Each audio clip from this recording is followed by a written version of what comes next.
Welcome to the Hogstye. We've got a short show for you today. We're going to talk about the Bucks game, roster cuts, and the latest news. Our preview episode for the Eagles game will be released on Thursday, so make sure you check back with us for that. Let's get right to it. It's the Hogstye.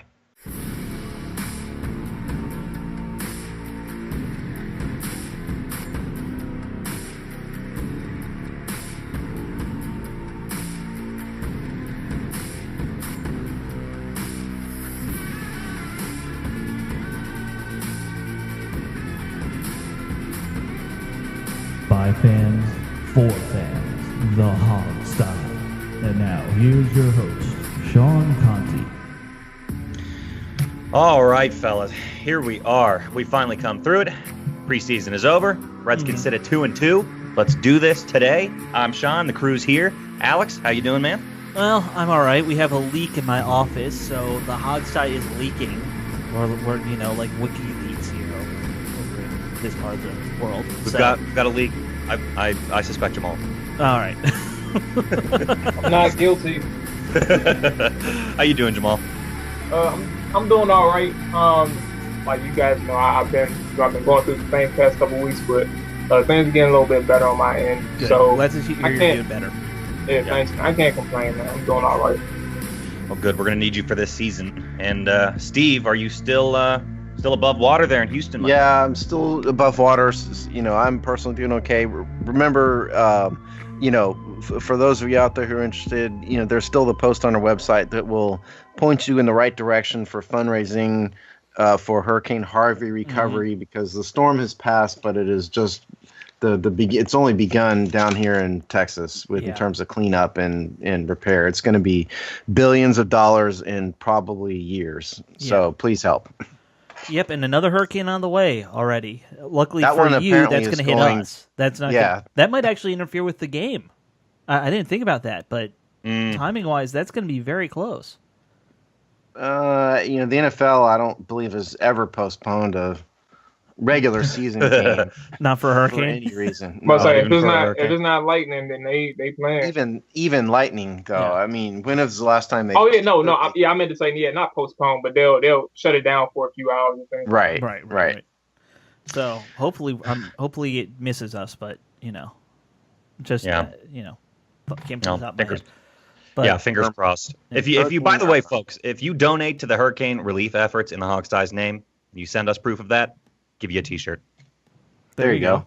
So, telling you at the top of the episode this time, you got a free T-shirt coming for you. Someone's already won one this offseason, so we're doing it. We're doing the giveaways. We're doing the T-shirts. Now, only the first person, right? We're not giving away 50 shirts if people do that. Oh, no. I'm so glad that you just clarified that. I was about to speak up into a serious financial hole. It's a Cogside legal counsel. Let's not put ourselves in a hole. Right. Yeah, you're right. Okay. First come, first serve. I got to fix my roof. Right. I can't, spend $5,000 on shirts. This is fair. Okay, well, let's get right to it. We had some news today. Obviously, there's been some news recently with all the roster cuts, but there was another bigger story that came out today about Mr. Zua Cravens. So let's talk about that. So, as I understand it, and you guys can correct me, he is mulling retirement, or was at one point. Yeah. I mean, well, first of all, he's not literally mulling retirement. He can't retire from the NFL after a year. Right. So he's mulling quitting the NFL, no matter how he's saying it, because it takes, a couple years of service time to retire. But, I mean, I don't know what's going on with him. Even last year when he was injured, the questions were raised about how much he really wanted to play because he sat out, a couple games there at the end of the season. And we heard some rumors that the team itself was wondering what was going on with him. So it's upsetting. I'm surprised, but I'm not completely, totally shocked. I'm not shocked. I want to know why, though, because the reports we're seeing, no one has really talked to him to figure out what's going through his head, it doesn't feel like. Basically, he went to the facility, told Bruce Allen he wants to quit, and he texted all his defensive back teammates that he was quitting. And then Bruce Allen talked him out of it. Is that where we're at? It sounds like that's where we're at. Yeah, that's where we're at. Bruce Allen didn't really talk him out of it. Bruce Allen offered to put him on the exempt list, for which gives him a month. He can stay there for a month. So, he'll have to decide in a month whether he wants to continue. And listen, I mean, everybody goes through stuff. But at the end of the day, Sua has guaranteed money. Okay, so I mean, I really wonder whether he's literally going to walk away in year 2 of his rookie contract, because he had over $2 million guaranteed at signing, and if he walks away, the Redskins rightfully could recover some of that money from him. So, can he suffer the last 3 years? Right? I mean, they can't recover the year. Prorated. It'll be prorated. But I mean, is he really going to walk? Is it that bad that he has to walk away from it? Far be it from me to tell him what's in his head, but sure. Well, that's the thing. Is what that bad is the question, right? I mean, what is exactly behind this decision? We do see this more and more these days, it seems like, with really young players in their first couple of years of playing that retire, quote unquote, or quit. It's happened to like 3 people on the 49ers a couple years ago, I feel like. A lot of times it's a concussion fear thing, It's and that's the thing. Like when it comes to Seward, and I swear, like, I understand it's hard to really speculate on a guy like who's having it's clear as day it's mental issues. Something's going on with his head. Like we don't know specifically what he's thinking. Maybe injuries plays a part in it, but clearly it's something that's going on in his head that's forcing him, to consider quitting is the proper word, forcing him to think about quitting. But it's just hard because Sua is not. I can't say he's weird. I don't know him, but he's not your normal player, if that makes any sense. Like, and I'm not calling him, a weird person. I don't know him, but like you hear a lot of things from like when it comes to Sua, the things like, for example, his social media presence is kind of out there. The things that he does, in terms of last season. I literally just retweeted before the show started. From Ben Standig, a copy of Albert Beer's article where they try to figure out what the hell was going on with Sua and his arm or elbow, because why was he not playing? But he was, using his elbow to do like the pool, I guess playing pool or something like that. Right. And they asked him to drain his arm. The very next day, they asked him to drain his arm, and when it was time to get that arm drained, he didn't even show up to the facilities. So. It's like you just wonder what's going on in his head. This isn't the first time he's thought about it. So it's like, and he's thought about it at USC too. So it was last year, now this year, and then apparently at USC as well. So you just wonder what's going on in his head. And I have my speculations, but I don't think it's fair for me to like say on Well, air. You know what I think? I'm going to speculate. It's fair to say, Jamal, as long as you say you're speculating, I feel like. Yeah, I just think make that clear. If you ask me, I think Cravens maybe one of these guys, kind of like Michael Westbrook, that just didn't really like football, and he's doing it, and he did it because, again, this is me speculating. Jamal's right. I don't know. Show up on a draft report, though, scout report, right? Like because they want the money. Can't blame him for that. Michael Westbrook played through his rookie contract. He got the money, drove the Lamborghini. Remember, he drove a Lamborghini to the facility one time. And then he got out of it. Really soon after, he went into martial arts, something. Maybe Sua Cravens is just a guy that's not hugely wild about football, but did it because it got him to USC, it got him to the NFL, and if he doesn't like really it, failed then in their job. Sorry, Steve. Someone really failed then in their job of, scouting him and seeing, this guy pondered retiring in college, and we still picked him in the second round. It's like that he shouldn't have, come through to the NFL if he was really that uncertain about even wanting to play football. Yeah. Don't give him $2 million and bring him to this level. Someone failed in their job. It seems like that would fall under Scott McLuhan's very first, thing that he looks for, which is the football player mentality. Right. So right.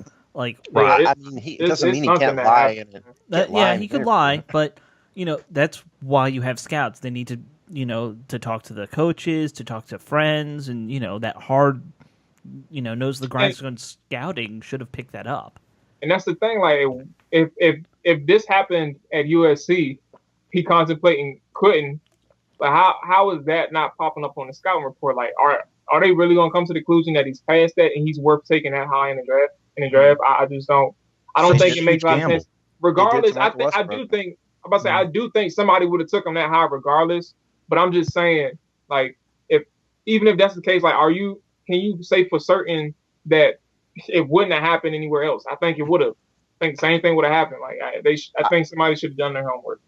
I mean, Michael Westbrook was a first-round draft pick, and they took him, and he clearly didn't want to play football. I mean, maybe Sue's got something going on in his personal life and his family that we don't know about and don't need to know about.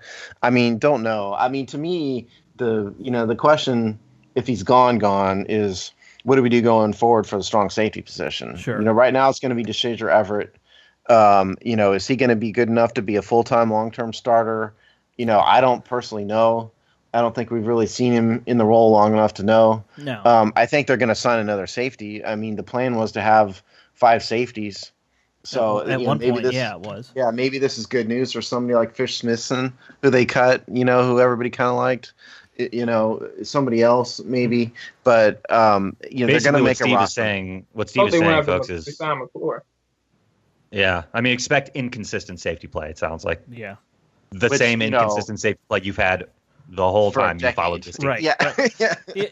What is it with this team? We finally were like, hey, we have 2 good safeties. We haven't had 2 good safeties in a long, long time. I wasn't willing to say we had 2 good safeties. I mean, we hadn't seen Stuart Cravens play safety for the Redskins. On paper, we had probably the best 2 safeties we'd seen in a long time. Okay. And on paper. And 1 quit. Yeah. It was a wrinkled scrap, torn up paper in my eyes. Yeah. Truth be told, as a fan, this is very, very frustrating for me. Honestly, I can't think of any other team this could really happen to a week before the season starts. Somebody's contemplating quitting, and he's your starter. That's what your point is. I mean, that's what irritates me. You just said it. If he was going to do this, do it a month ago. At least the team could have planned for it. But you're doing it on the eve of the season starting. And you did it before preseason. Or you did it after preseason, like the day after they cut everybody? Right. Because somebody got cut who could have had your spot. And, but again, maybe something happened yesterday with him. I mean, who knows? Probably not if it all goes back to college. I'm just like, it's just so depressing because the Redskins have been struggling for an identity for a long time, and then you get someone on this team that just isn't interested in playing, high draft pick, doesn't want to play. It's just like that's our identity. And in what position could it possibly be? But safety. At safety, exactly. What the hell, man? Well, no, the only position we are more snake bit at has been quarterback in the last 20 years, and Yeah, well, we didn't have a quarterback die, so I'm going with safety. Yeah, that's true. That's true. We had a couple kind of on the field do it, but their careers died. That's true. That's true. Yeah. We had a quarterback headbutt the goalpost or whatever. I mean, come on, the wall. Yeah. Hey, that's right. The only way we get on those Sports Center history compilations is because of that. So, what do you think the plan is going to be for Sue? Let's assume Sue's gone. If he's gone, my first plan would probably be Will Blackmon, bringing him back in, because veteran, he knows the defense, decent leader, might not have all the skills, but I think at least if you put him at that strong safety spot, you're not panicking every time the other team drops to throw. Okay, see, I guess I could see that. I see it more like re-sign another guy and just watch a rotation through the season, most likely. Sorry. Well, no, that's pretty much it. I don't know necessarily who that guy is, whether it's we re-sign someone we cut or something else, but I'd say we sign someone else to this team and people just get rotated in and out. Yeah, I was gonna say I'm done with Blackmon, man. I ain't gonna lie to you. If we did sign him, it wouldn't be a problem. But as long as he don't see the field, third string, like as an emergency. But at this point, it's like Everett is definitely the starter for the short term, in my opinion. And I think that Monte Nicholson can back him up. Actually, he's good enough where I think he could back up both safety roles. And honestly, these safety roles intertwine. Like it's not really in this defense. It's not really a free and a strong, because even when Sewell was in, he was playing deep, so he was playing a free spot. So it's not necessarily a free or strong. I think that Nicholson is a solid backup, even though he's a rookie. I have confidence in him that he can go out there in a backup role. Obviously not starting, but then he could back up either or, because I like his range and I like his instincts at the line of scrimmage. So immediate is those two. But we'll see. Yeah, I mean, well, first of all, D-Hall. He's on PUP still, right? So that's true. That's a good point. That is a good point. 6 weeks, D-Hall's, they're going to have to do either keep him or cut him, one or the other. But, I mean, as to the free and strong thing, I still wonder. I don't think we know how much cover 3 they're really going to play this year or not, because you can't really judge in preseason. So I think that's an open question. I mean, but I think we can summarize it by saying the safety position, once again, is going to be a mess. Yeah. Yep. I hate to say argument. We finally, I think we have a decent free safety finally option, in DJ Swearinger, but let's hope. Yeah. Let's hope. I can't believe somebody didn't have the solution is obvious, and I can't believe you guys didn't think about it. Somebody call Upton Jackson. Oh my God, you're so right. He's not doing anything. He's sitting around his house. Well, but he's been suspended he's been training for so this entire long time. that, he's probably 300 pounds now. He could be. Of course, he's still suspended. I mean, well, we need the D-line help anyway, so it's all good. As long as we can get him on the field. And safety for us. At the same time. We need a defensive tackle. We cut all of our nose tackles, so maybe Tanar can do that. Yeah, let's get into that next. Yeah, I was going to say that's a good segue. So, big wave of cuts obviously happened. Yeah. Do you guys want to should we just read through them, or do you want to give your biggest surprises from the list, maybe? Let's do biggest surprises. Yeah, okay. I mean, I got a whole bunch of surprises, so if you guys want to go first. Okay. Because I got like 5-6 names. All right, well, I'll start then, because I brought it up just 5 seconds ago. I was surprised they didn't keep one of Francis or Mbu. Mm-hmm. Because we didn't keep a true nose tackle. That's right. We've talked about this during the preseason. Pick the one that's better. I kind of had a soft spot for Mbu just because I like the way he played, but one or the other of these guys. And you like saying Mbu. No, you know what it really was? He just learned how to say it. His brother was tweeting at us, honestly. That was what it was really he? is. Yeah. Well, he's local, right? Or I don't know. I think so. Oh, Mbu? I think he is, yeah. But Mbu's local. But point is, I think they should have kept one of the two of those guys as a true nose tackle, because it's been forever since we haven't had a true nose tackle since we converted to 3-4, really and truly, if you want to get down to I would say Pot Roast was, but that was a 1-year thing. Pot Roast stunk, though. Yeah. He wasn't someone that has actual ability. That wasn't Terrence Knighton at that stage in his career. Yeah. I honestly will more or less agree with you, Steve. I felt like we had just talked to Mark about Mbu, and he was saying, he wasn't sure necessarily, but, there was potential there. It seemed to be a position we were going to keep around. I'm surprised to see that. I feel like most of these, though, these were who you saw coming. I think the wide receivers that got cut, we all kind of saw coming. I don't know if I agree with you there. Maurice Harris? Maurice Harris, okay, but, Matt Hazel, Staples. The rest of them, sure, absolutely. None of those guys did a thing. But what'd you guys think of Maurice Harris? Because I know, like, Jamal, you were a Maurice Harris fan. Yeah, I am. I was going to say, like, the things that surprised me the most was, first and foremost, one of the other, AJ Francis or Joey Mbu. I'm surprised one of them didn't make it. Sure.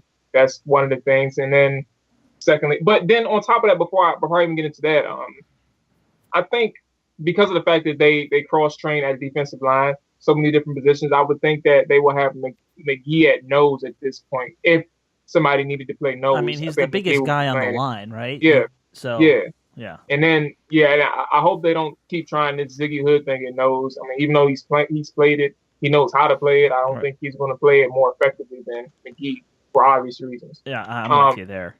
Yeah. So in terms of Maurice Harris, that was the other thing that was going to surprise me, is the fact that they kept 5 wide receivers, and the fact that they kept Brian Quick over Maurice Harris, Robert Davis in particular. Those two guys, it's kind of surprising. But I think the way that move defines what their method of thinking is that they'd rather keep the veteran experience over the younger guys. Which obviously at this point they really do need it, because if you think about it, the receiving core hasn't been impressive at all. So even with Maurice Harris, and that's my guy, Steve knows that. Even with Maurice Harris or Robert Davis on the roster, the 53-man roster, is not drastically improving the receiving core as it is right now. So if you keep Brian Quick, I understand what you're thinking. I wasn't very impressed with Brian Quick. Obviously, he had a lot of drops, but It just shows that they'd rather go over experience over the younger guys because it's not much of a difference. Well, I think there's a larger point to that with the receivers, where the younger guys are on the top of the roster right now in terms of having Doxson and Crowder hopefully both out on the field a lot. They're both pretty young. So I can understand if you have young guys up front having some veteran depth because, they know how to do the other things right that young guys don't always do right. The film room and all those little details, studying the playbook. Sure. Veterans should be able to do that easier than youth. But I get your point, and I'm with you. I was a big Maurice Harris fan. He played angry last year. He even in that fourth preseason game, if you watched it, and I don't blame people who didn't watch it because it's game 4. Okay.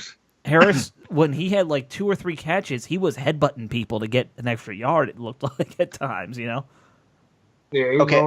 About Harris, I think he's probably still eligible for the practice squad. I believe and the reason I bring this up is that Hogs Haven, our buddies at Hogs Haven, have a tracker going up as to the practice squad, and they mentioned that Maurice Harris is one of the ones they wanted for the practice squad, and because the rules have changed recently about the practice squad, and so you can now sign up to 4 players per practice squad that have 2 accrued seasons. Oh wow! Really? Which is not the case before. Yeah, and so Maurice Harris has been active for 10 games. Okay. So Maurice Harris is definitely eligible for, and since I'm on it, I'll just read Hogs Haven's list. Well, first of all, our buddy Master, the post, has tweeted out that Pete Robertson is joining the practice squad. So that's one. That's a little surprising. I was a little out of left field.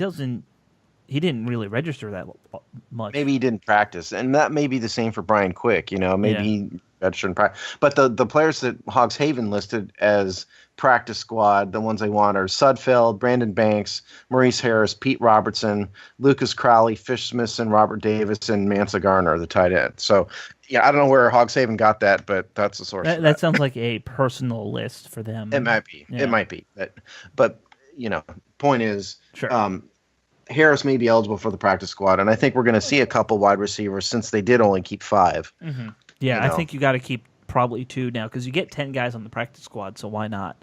Yeah. You have 2 there. You're obviously going to keep, Nate.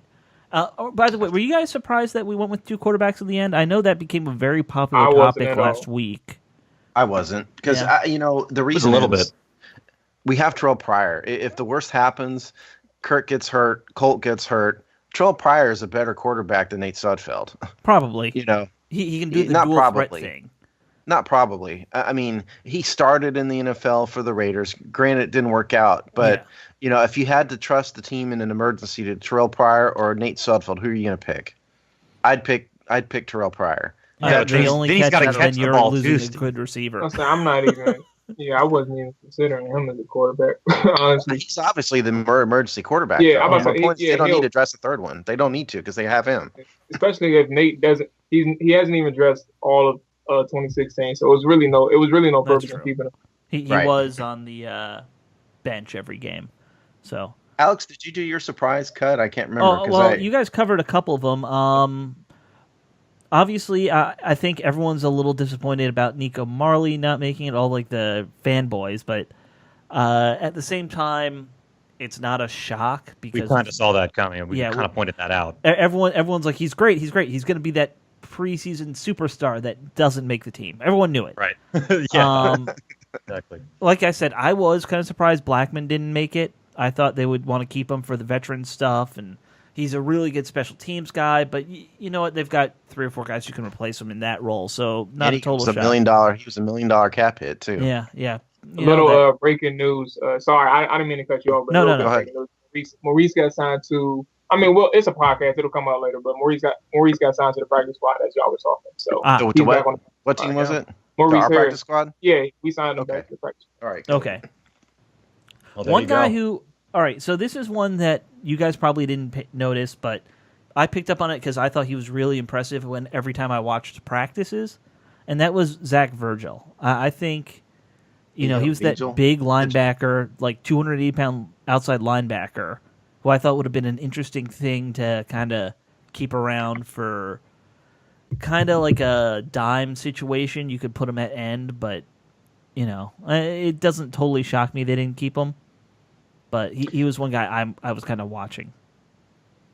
God, actually, and Jamal, you just sent us a note that said Davis had been signed too, so that's not surprising. Davis to me stood out in preseason, so that's good.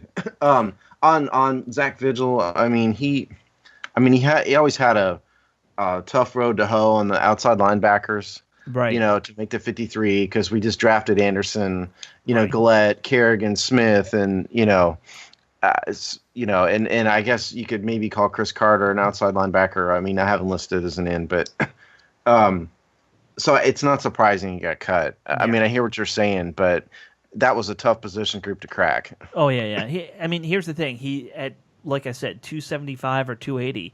You're a little too big to play outside linebacker in a 3-4, and you're a little too small to play defensive end. So and we caught a lot of outside linebackers, didn't we? Well, we had a lot of linebackers. Yeah, we have. Yeah, we still do. That's okay. my point. That's my point. We had a lot of them. You're going to keep extra linebackers, receivers, tight ends, and stuff like that in training camp because you need them for special teams and, for the third stringers to practice. Can we address the $1 million question here? Yeah, go ahead. To me, the defensive line. Last year it was the weakness of the team. Right. I think it's inarguable. They were terrible in almost every respect. They were terrible in run defense. Yeah. They were terrible in every way. So now we have, as our 6 guys on the 53, Jonathan Allen, Ziggy Hood, Matt Ioannidis, Anthony Lear, Terrell McLean, Stacey McGee. Who here thinks that group is going to be significantly better than they were last year? After watching 4 preseason games, or really 3 with those guys playing. Significantly? Right. Significantly. What are we saying? Significant? Are we saying going from? I don't know. 30? Alex is trying to get define it how you're. Okay. Define it however you want. I think we were going to go from like the 32nd defensive line that we had last year to probably high 20s. Yep. I completely concur. It's like 25. 26. They didn't really impress me that much in the preseason, honestly. Well, Allen and Ioannidis, when they were together in the nickel packages, were pretty good together. I was really disappointed in McLean. I mean, he's a guy who, if his cap hit wasn't what it was, he should have been cut. He was really a disappointment, but I don't know what you're going to do with there.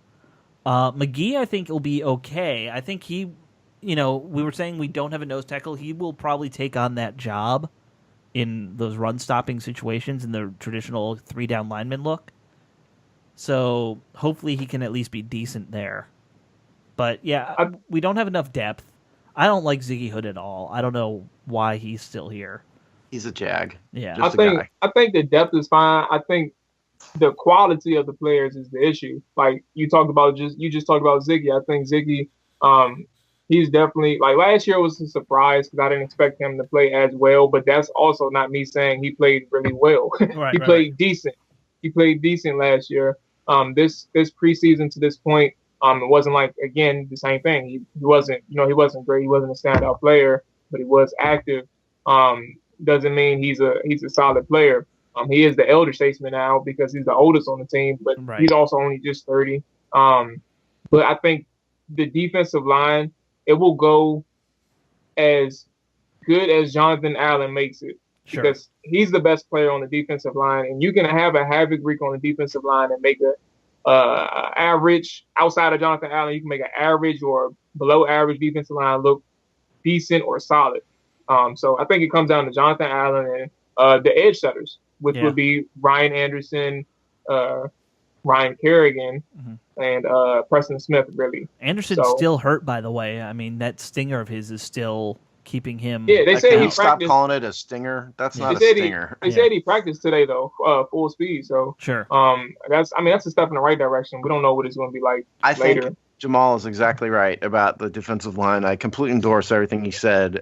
They don't have a lot of talent. They drafted Jonathan Allen to be the talent, exactly like what you just said. Sure. If he excels, he'll make the defensive line so much better, exponentially so. But if he's just kind of a rookie who's trying to learn, it's going to be another rough year, and that's going to make for some long games when we play some of these teams. I'm telling you, it's true, but I mean, 6 wins. I'm sticking with it. I do think that Ioannidis showed some improvement in preseason, for whatever that's worth. But I mean, yes, he did. Okay. And I think McGee at least will be decent. But again, that we went from having one decent guy in Chris Baker to maybe 2.5. I don't know if that's enough to really cut the mustard. Yeah, I don't think it's going to be a drop off from last year because you can't really be no worse. But yeah, I don't think it'll be significant like Steve asked. I don't think it'll be a significant improvement. Yeah. It may just be like the same type of production, or just a little bit. No, a little bit better. It's not like Allen's going to become Reggie White overnight, right? I mean, shit. I hope so, but we'll see, man. I won't bank on that, obviously. No. And the other thing I think we ought to. I'm sorry, Sean. Did I cut you off? No, I was going to say something really depressing, and so go ahead. Let's be depressed. Ahead. No, let's be depressed. Go ahead and say it. Just that it's just going to be, not to beat the dead horse, it's just going to be a very, very, very small improvement, if anything, in the defensive line. But that's going to be combined with less scoring, I think, and less production on the offense. I think it's going to be a rough year. Well, it's funny you say that, Sean, because that's where I want to ask you guys about next. But because it seemed to me that of everything that we saw in the preseason, the interior offensive line looked bad, particularly in the run game, all the way up until, part of the Cincinnati game. And listen, I mean, I'm a Rob Kelly fan. I know Jamal's a Rob Kelly fan. I think we all are. Yeah. But we've got got 3 unproven guys in Chris Thompson, who's a third down back. I wasn't that impressed with Samaje Perine in the preseason. Granted, he's a rookie. I'm not giving up on him, but he didn't exactly wow me. And we've got, 3. We've got two guys who are undrafted free agents. Right. In Brown and Kelly at the now top of Brown our draft. at least looks like he'll be capable to go in to get 3-4 runs a game and do some relief work. But, yeah, I know. I mean, but you couple that with Jay Gruden's natural pass-happing tendencies, and sure. I wonder if we're going to see a not very good run game this year from the Redskins. Well, they ran a lot in preseason. I don't even know how to respond to that. Yet you're going to anyway, Sean. Yeah. What do you think? You think we're going to see some highly productive run game? Hell no. No. It's going to be, it's going to be the same thing that we've already seen, but a little bit worse. Yeah. I mean, hope for 15 to 20 runs a game, and that there's some production out of that. That's what it'll be. Yeah. And, Jamal. Yeah. A lot of Chris Thompson. Hope for a lot of Chris Thompson. I think we'll be. Personally, after seeing the receivers play in the passing game, I definitely think we'll be running the ball more. Because that's a good point. You make a good point. But I think it'll be better in terms of attempts. But I think the bigger thing is, and I've talked about this a lot on the show, is they have to get better at running the ball more efficiently as well. Because if you can't run the ball more efficiently, all you have to rely on is the passing game, and that's something you don't want right now because I think it's just an inexperienced group. Damn it, I can't say certain words for whatever reason, but but yeah, man, it's just inexperience at the group. So they really have to rely on the run game to be more effective. Well, I think the whole offense is going to have to rely on the interior pass to start out. The first 2-3 games, it's going to be a lot of Reed, Crowder, and Davis. Well, Kirk still gets his rhythm with Pryor, and Doxson still gets healthy if he gets healthy. I don't know what to make of Josh Doxson at this point, honestly. I mean, it's so incredibly disappointing. I'm not mad at him as a person, but all this injury stuff, and you couple that with Terrell Pryor not exactly wowing in the preseason. And that's putting it nicely. Yeah. Which surprised the hell out of me, honestly. Yeah, I mean, some of it may just be he's getting used to Kirk Cousins, getting used to legitimate NFL arm, maybe, as opposed to what he had in Cleveland. And then you have Ryan Grant, who's terrible out there. I mean, so really the only one who, he is. I mean, did anybody read what I wrote? He's terrible, okay? And we have Brian Quick, who is just going to exist. He's just going to be there. Really and truly, you have the only proven guy who not named Jordan Reed is Jameson Crowder. Right. I'm going to act like I didn't hear what Steve just said about Mr. Grant, man. Did you not? Did you read my post, Jamal? If you did, of course I read it. And then on top of that, in our debate, that you said that you basically said the same thing, and that we was talking about on Twitter. I mean, like I said, it's look, I told you my biggest issue, first and foremost, it's not like me, like when I talk about Ryan Grant, and this is what I want people to understand on Twitter. Like when I mention Ryan Grant, it's not me mentioning him in terms of he is one of our best receivers. No, that's not what I'm saying. But Ryan Grant is not terrible to the point where fans actually hate this man being on the Redskins. I wouldn't say, obviously, I don't think they hate him as a person, but they hate him being on the Redskins. So I don't think he's that bad. I think he's a fifth string receiver, a person who can come in and fill in at any position at the receiver position, slot, X, Y, whatever, doesn't matter. So I think that's the disconnect that people have with Ryan Grant, is the fact that he's capable of doing a lot of things, and it's not necessarily the drops, because you pointed to the catch percentage. And I listed drop percentage as well, though. Yeah, you listed drop percentage, but he doesn't. He first and foremost, I think he dropped like 1 or 2 passes last year, but he also had a small amount of targets. So I mean, that's fair to say that his drop percentage is a little bit inflated, but still only 2 drop passes, 1 drop pass, whatever it was. I don't know. But my point is, when it comes to Ryan Grant, you can't necessarily say he's a bad receiver when the opportunities aren't there compared to the other guys. Like he's not the person who's going to get plenty of opportunities, especially with Deshaun Jackson and Pierre Garçon out there. It's just not going to happen. So whenever you see him out there and you see him messing up, see him falling down, or you see him just like when a pass thrown to him and it's not completed, like people just blame Ryan Grant. It's not necessarily always on Ryan Grant. So it's like it's miscommunication things going on. It seems to be lacking chemistry between Cousins and Ryan Grant. That's obvious. Like it happened in the playoff game. Like things like that happen.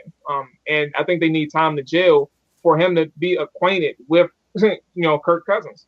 And that's what I just understand. Like people are quick to blame Ryan Grant for things that's not always on him. It's just the fact that it's Ryan Grant. People will be like, oh shit. Well, I think hopefully you know me well enough to know that I wouldn't do that.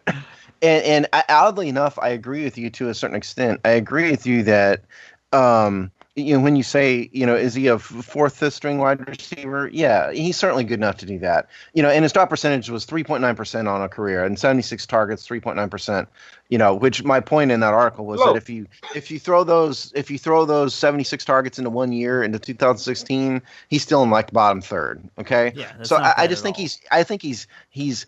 My problem with Grant really and truly comes down to I think Jay Gruden seems to overvalue his ability. Mm-hmm. I think that Jay seems to be relying on him to be a significant contributor this year. So it appears to me, just based on what he's saying. And if that's the case, that's what I have a problem. I don't have a problem with Grant being on the roster. I don't have a problem with being a number 5 wide receiver. He's perfectly capable of doing that. He's not a headache to the team. He can do that. I'm no problem with that. But if Jay's relying on him to be a significant contributor, we can do better, man, than that. That's my point. The idea that he was going to be our number 2 to start the year. I don't think, Jamal, you and I are too far apart, actually, in what we're saying, to be perfectly honest. Yeah, and that's the thing. I'm completely fine with somebody else being more competent, like more involved in the offense if they're going to rely on Ryan Grant. But at the same time, like this is the thing. It's like based on the opportunities given to him, and I don't think it's fair. Like obviously, I see what you're saying, putting it in 1 year, 76 targets in 1 year, and then going to drop percentage. But I think if you're gonna do something like that, you need to see him like not combined over his 4-year career, but you need to see him in 1 year, see what he looks like in a competent role where people are giving him more opportunity to make plays.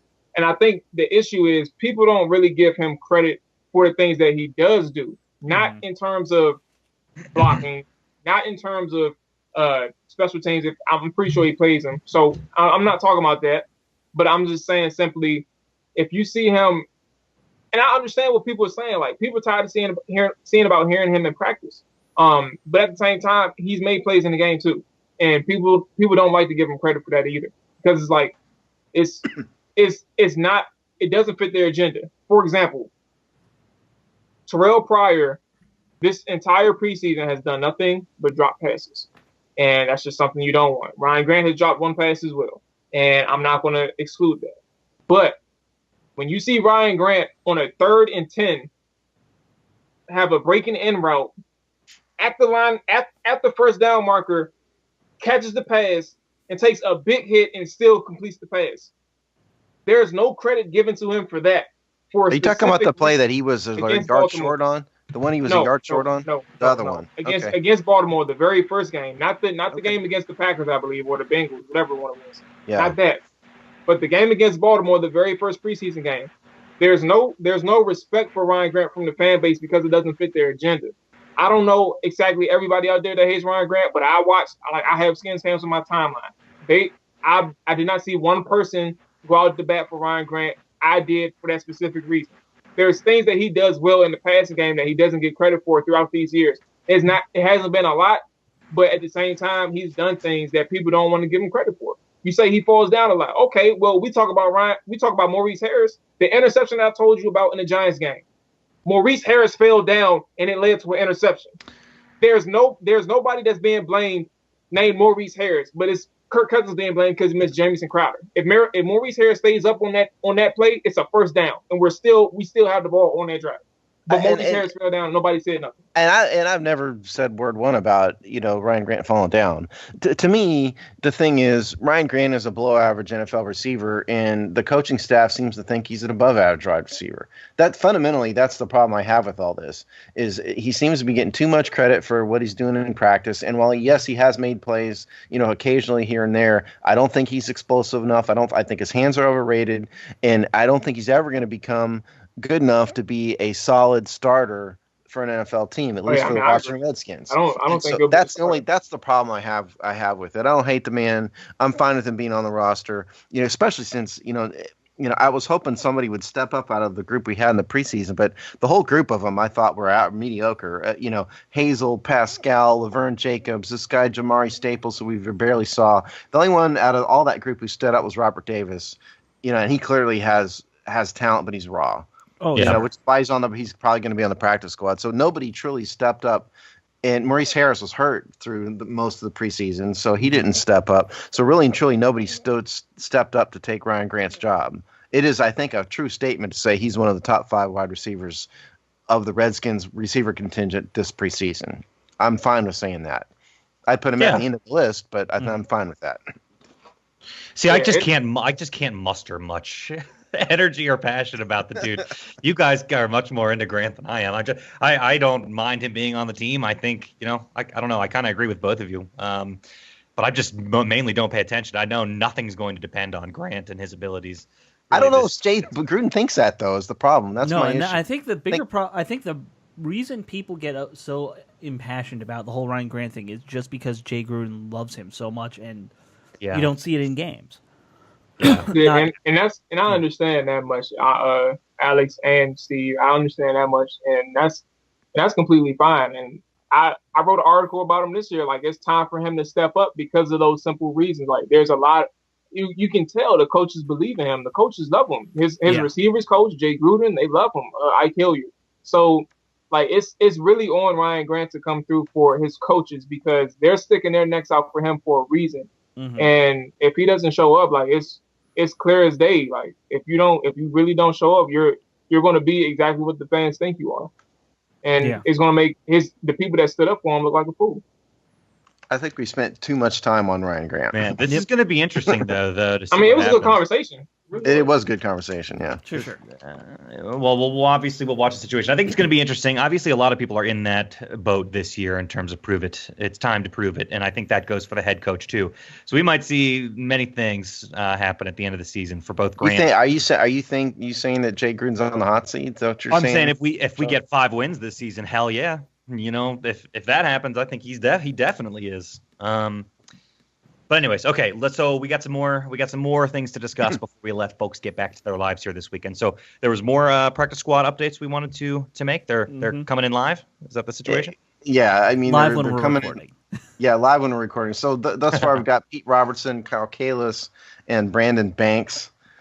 I'm so glad Brandon Banks is back. Getting another. Yeah. Oh wait, different guy. Brandon Banks has gained a lot of weight too. Yeah, honestly, Brandon Banks has been tearing up the CFL. Yeah, is he still? I was wondering if anyone followed that at all. Yeah, he's like the top kick returner in the CFL. Nice, good for you, Brandon. Okay, sweet. And then Jamal just hit us with an update. The Colts Indianapolis signed Matt Hazel and Matt Jones. Mm-hmm. Okay, all right. Well, who's going to throw the ball at Matt Hazel? Hazel? That's the question. Yeah, maybe he's going to throw the ball himself. I don't know. Not Andrew Luck. Yeah. Look, I mean, we cut Matt Jones. He was a third-round draft pick. He clearly had his problems. So long, Matt.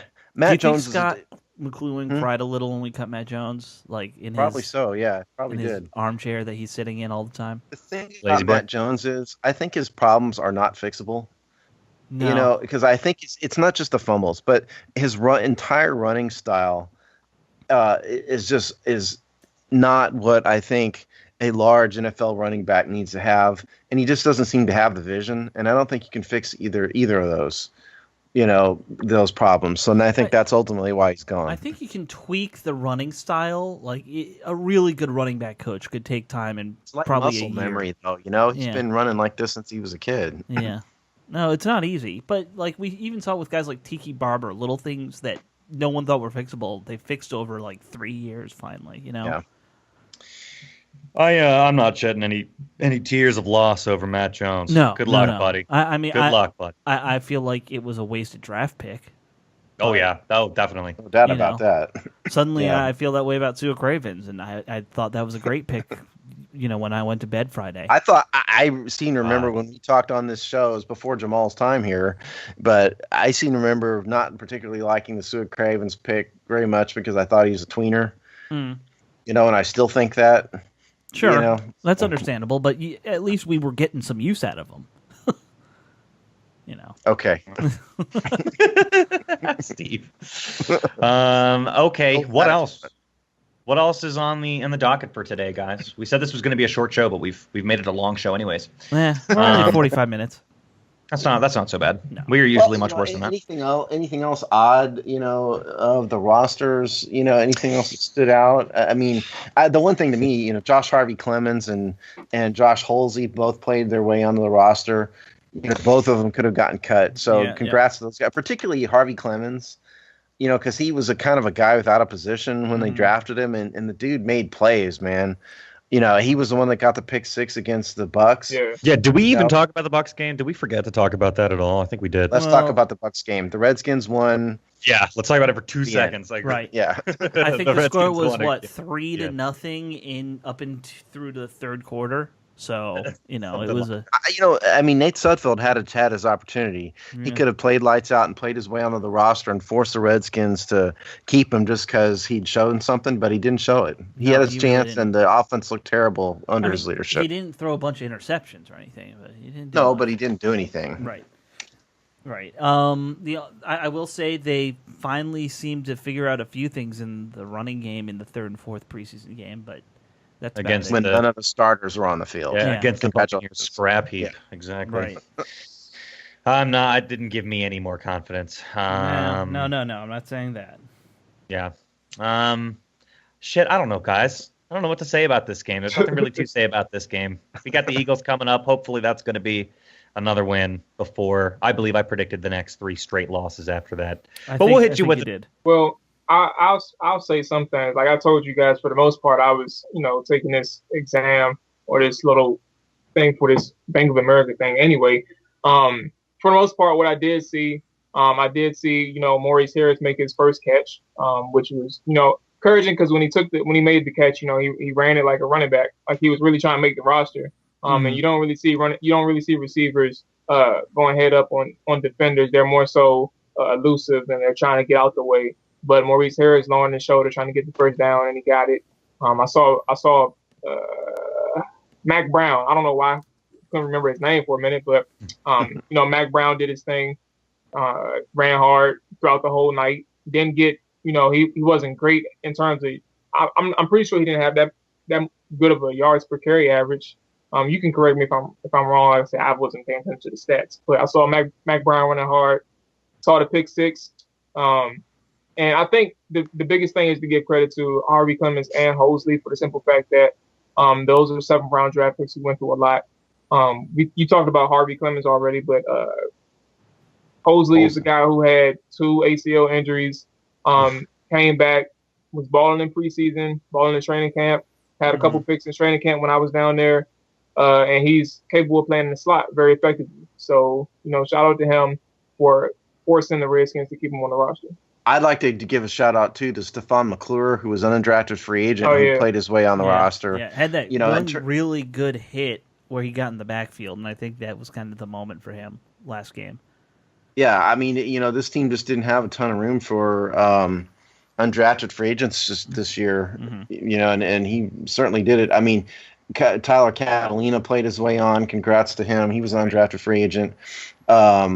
But they were the only ones, is McClure and Catalina. So it's tough to do. I don't think there were a lot of question marks on our roster, though, when it came to who was and wasn't going to make it necessarily. Yeah. I think that was the big thing, is you kind of went into the season saying probably 40 spots were more or less settled after the draft. Well, particularly with Catalina, I mean, he outplayed a veteran in Ari Kwanjo, is what it came down to. And sorry for Ari. I mean, we've had him on the show. Sorry. But nice guy, smart guy, but Ari never really developed in a way that made the O-line guys who really know what they're looking at think that he was ever going to get it. Right. The Robbie Duncans of the world. Right. Right. We should mention that Carrier was traded for a 7th-round pick. That's a little thing to note. To the traitorous Sean McVay, right? Yeah. It was. I was going to say 49ers. It wasn't the 49ers. Where's Sean McVay? But you know what? The thing about Derek Carrier is that he was a McGloin guy through and through. He came from the 49ers when McGloin was there. The Redskins drafted a replacement for him in Jeremy Sprinkle, who Jamal loves. And I just don't think that there was a place on this team for really a 4th pass-catching tight end. Because, you got Niles Paul, who's clearly a pass-catching tight end, who fills additional roles in sort of the pseudo fullback kind of H-back sort of role, and he's a special teamer. And so Carrier, it was a man without a position, really, because they needed to have an inline tight end. They had to. By the way, I think down the road, Sprinkle probably will take that role, the H-back. Well, that's my point. Yeah. Well, maybe. I mean, he's a little big for that, quite honestly. But he's a better blocker. How many guys are left from that 2015 draft players? No.